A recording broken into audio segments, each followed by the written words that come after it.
Hi everyone, welcome to a little video. I was asked to make a tutorial on how I made my ruggedy edges right here on my autumn junk journal. It's still not finished, still need to decorate the inside and to bind it up. But I can show you in the meantime how I did this, the edges with that little golden shimmery shine there as well. So what you'll need is distress ink. Now I'm using what color is this? This is the Seedless Preserves, and it's a nice purpley one because my theme has got purple in it. So, but you can use any distress ink you like, and you will need something that is metallic and shimmery. I have these metallic watercolored paints, and I've also got my Wink of Stella golden paintbrush thingy. Gives a nice shine. This I used on some of the items here on my cover. You can see the petals there, got a nice shimmer. I put some there as well, and some on that petals as well. Let's see if I can sort of see it there. But on these edges here I did use my watercolors, my golden shimmery watercolored thingies here.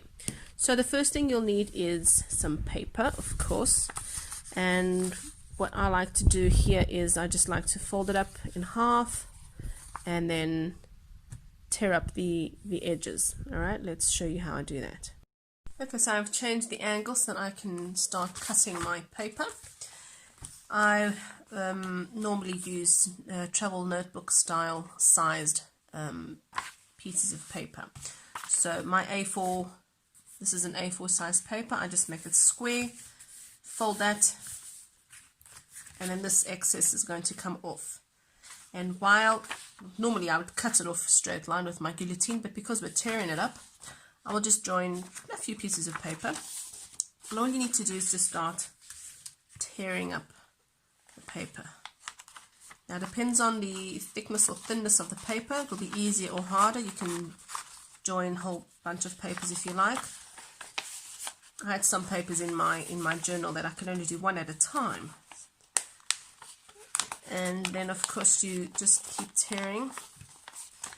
It's very tedious, but let's get that one out of the way. It's a little bit tedious, but this is not the worst part of the whole journal. It's a lot of work, but in the end it gives that result, and it's just amazing. Now you can do nice long tears, but it won't come out as jaggedy. So what I like doing is I like to bring it out. Usually I like to bring it out. If you do a nice long tear, it'll just, it won't be so raggedy and edgy, and sometimes the paper doesn't even let you do the nice long tear. So it looks nice, and can you see that? It's got nice and raggedy edged.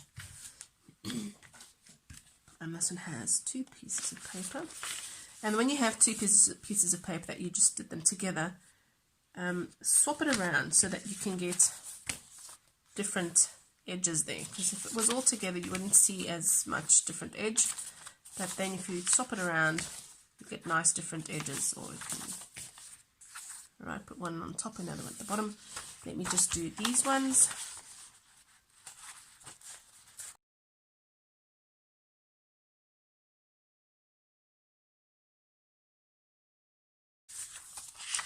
And yes, I forgot to do these bottom ones here, so let me just do those now.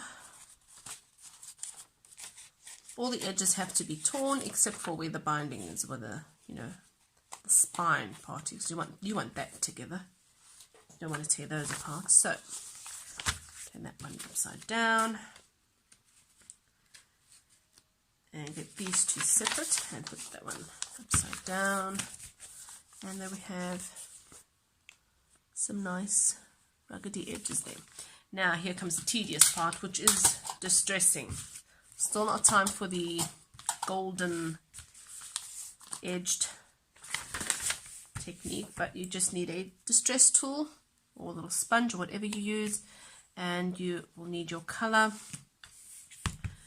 And if you have a white piece of paper, you will need to distress. This is, of course, if you like. I prefer doing it this way, distressing on both sides. All right. If you have a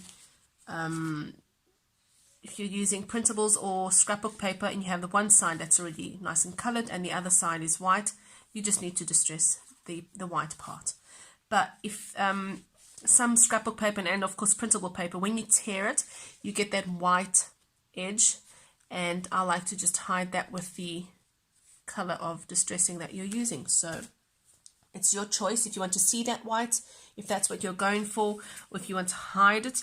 The distressing is wonderful to hide it. So ink up your distress tool, and don't forget to take the excess off. Taking the excess off is just dabbing your craft mat. So take the excess off, and then just circular motions, just get those edges nice and inked up. If you want to keep them just on the edge, incline your distress tool. If you want the color to come more in, you just lay it down more and it will go more in the paper. I just want mine on the edges, so I will just keep those on the edges.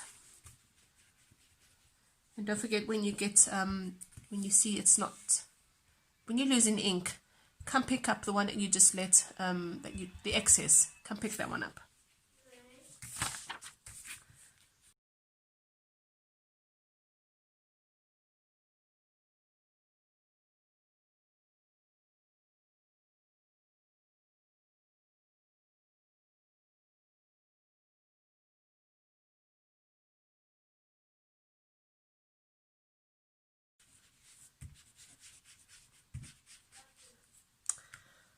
Okay, so my papers are all done. Now don't forget to clean your craft mat if you don't want that to stain your papers. But it's what I'm going for, so I'm cleaning that up with some of these papers. So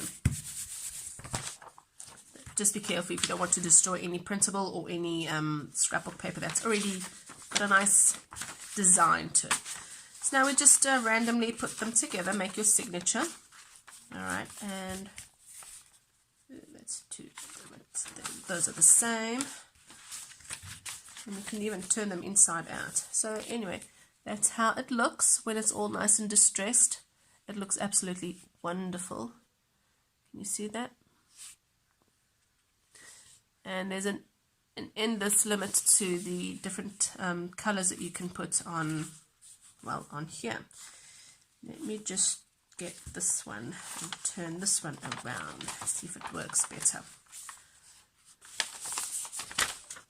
Since it is white paper, I can turn it inside out. Oh, that looks much better. I've got more here. See, got more. I just got that one there. Alright, so now we can go on to the golden bit. So I use my watercolored what do you call these, shimmery paints. I have no idea what they're called, but I call them shimmery paints. And I just use my paintbrush with water in it. I have no idea what this thing's called either. Okay, so I choose a nice gold. I think for my album, for this one, the junk journal, I chose this more coppery gold. You don't need too much water for this. You need very little water. Because you need a lot of gold. You need a lot of that gold. So what you do, you just select some of the parts that are peeking out, and you just smooch that with a little bit of gold. And you will most probably need to do this. Sorry, I'm going gaga. Give it a few layers of gold, because the shimmery will show nicely if you give it a few layers. So you just put the first layer, let it dry, put the second layer, let it dry, and if you think it still needs a third layer, let that one dry as well.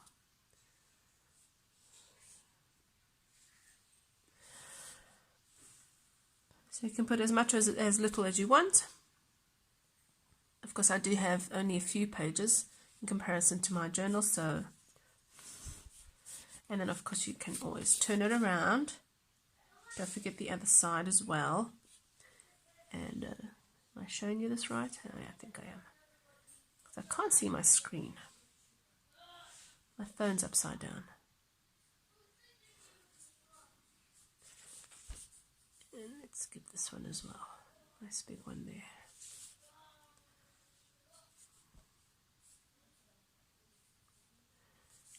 And there we go. Don't know if you can see it from the light because my light is on the other side, but it's got a little shimmer there.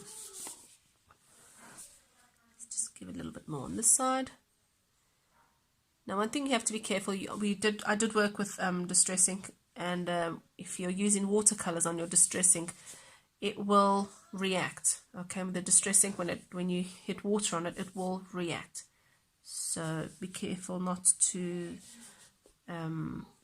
well, you know, just try it out and see if it doesn't smudge, if it doesn't mix the colors, if that's not what you're going for. The gold and the purple actually work very nicely together. Put in some on that edge up there, and you can put some on the edge down here as well. You can put gold anywhere and everywhere. Gold is wonderful.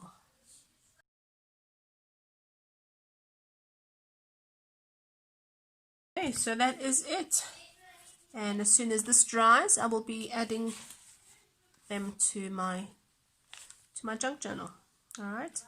So that is it. Hope you enjoyed this simple little tutorial to get this effect of a beautiful raggedy edge and the gold peeking through. Hope you enjoyed it, and I will be seeing you later.